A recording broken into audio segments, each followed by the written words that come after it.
seminar o'tkazishdan maqsad fermerlardan, dala chetlaridan, ariqlar chetlaridan unumli foydalanish, bizlarning o'zimizning ob-havoga chidamli bo'lgan o'rik, chiya, behi va boshqa qishloq xo'jalik mahsulotlarini yetishtirishni ko'paytirish va eksportga yo'naltirishdan iborat.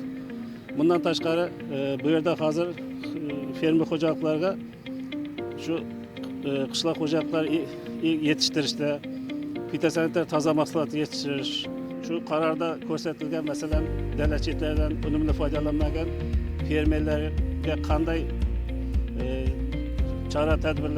choralar ko'rish bo'yicha tushunchalar berildi. Bundan tashqari dala chetlaridan unumli foydalangan fermerlarga qanday imtiyozlar berilgan, bular bo'yicha ham tushunchalar berib borilmoqda.